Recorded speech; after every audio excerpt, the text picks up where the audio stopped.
I really loved Stranger Things Season 4, and I'm going to tell you why in this video. As most of you know, Stranger Things Season 4 has fully come out now. That means Part 1 and 2 have officially released, which means the whole show is now here. Season 4 had tons of twists and turns and fun and new character developments and a villain that really stole the show in a lot of the scenes. And all these things overall made the show pretty good, but this show is not without its flaws, and we will also go over the flaws near the end of the video. I just want to start by getting all the good stuff out because I have a lot of really great things to say about the show. First thing I liked was the gore and the creepiness of the gore, especially with the first character, Chrissy, getting tortured by Vecna. That was really cool and really terrifying at the same time, and the whole body mutilation was so just creepy, and it really fit within the whole Stranger Things vibe. I also think the plot was pretty strong with the Hawkins crew unraveling this mystery of figuring out who Vecna was and figuring out a way to stop him, or a way to at least cure those who are affected by him, and kind of figuring out what is all going on with this guy. I thought the pace at which they started revealing things about the villain and his overall plans was handled really expertly, and then it really came to fruition in the final act of the last episode of the show, and honestly I was really satisfied with how it turned out, and I am very excited to see where they go with the plot in Season 5. Another thing I really enjoyed was Vecna and how great of an antagonist he was. He wasn't the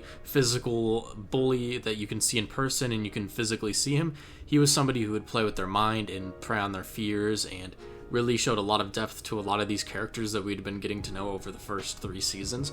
And I really loved how they used Max as kind of a way to show all that trauma that she had with Billy, and thought they handled that in a really mature way, and also made the villain seem really terrifying, and they were only barely able to save Max in that first part. But then in the second half of the show, they end up failing her, and she ended up getting totally mutilated and blind, but not killed by Vecna. Another thing I was able to enjoy was the flashbacks with Elle getting her powers and kind of diving deeper into the whole psychiatry of the Papa character and Elle, and figuring out where those characters kind of went wrong and where their differences were, and I really enjoyed that. I thought that was a really underrated part of the show that I didn't see too many people talking about. Also had 3 standout characters that I want to go ahead and bring up now. I think Steve, Nancy, and Max were definitely the stars of the show, at least for the Hawkins crew, and I really appreciated the romance that Steve and Nancy had. It was pretty subtle and then slowly blossom into something that we're gonna have to see a lot more conflict with in the final season of Stranger Things. Actually, now that I just remembered, I want to say Eddie is also a huge standout character in this show, and I thought they handled him really well. They gave him a very clear beginning, middle, and end to his character, and I thought they handled him expertly, and he was a serious standout in the show, and I don't know anyone who didn't like him. I didn't enjoy his character as much midway through his arc, but by the end I was totally set on Eddie and his character in Stranger Things. And again, I want to go ahead and mention that the Hawkins crew, the crew that we were focused around, the main part of unraveling the mystery, was definitely the best part of this season. Now, with all my praise out of the way, we're also going to go ahead and talk about the parts that I didn't enjoy as much. Some could say even the parts that I disliked about the show. First part I'd like to mention is the Russia storyline, mostly just because it took really long and it took away so much time from the other story that was being told, the main part that I really wanted to focus on. I was totally okay and on board with Hopper getting out of prison, but I would have liked that to be wrapped up before the midway point of the season, and it just wasn't, which was pretty disappointing. I will say, even with the Russia storyline being as boring as it was, Hopper was still a really good character, and I think he was handled pretty well with his arc, and I really enjoyed getting more of his backstory. Now we're going to go ahead and talk about the part that I actually genuinely disliked, and that was the California crew. They basically just ended up chasing where Elle was the whole season, and they didn't really have anything that was too outstanding or anything like that. It was just Mike, Will, Jonathan, and Argyle, the new character, and they were just driving around in the desert and doing some menial tasks, while there's much cooler stuff going on in Russia even in Hawkins, and it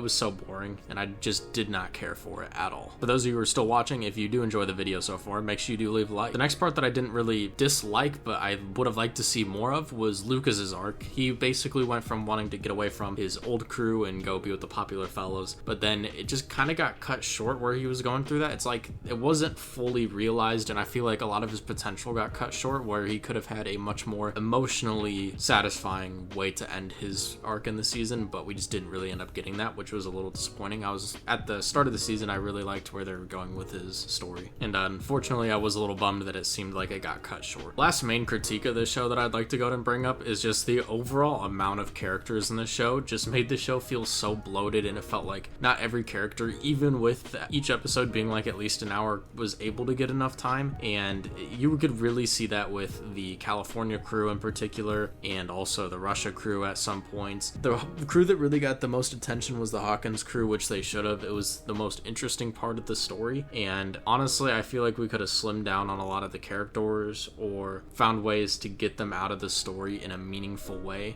With all things considered, I still think the show overall gave me a 8 out of 10 experience, and it could have been a little bit better, but I was still very happy and satisfied with where the show went, and I'm very excited to see where the final season of the show goes. For the loyal few who stuck around to the end and you enjoy me talking about movies or TV shows, I have a review of Top Gun and of Outer Banks. If you would like to watch those, I'll probably leave a tag or something like that here. But that's all I've got for this video, guys. Stay hydrated. We will see you in the next video. Peace out.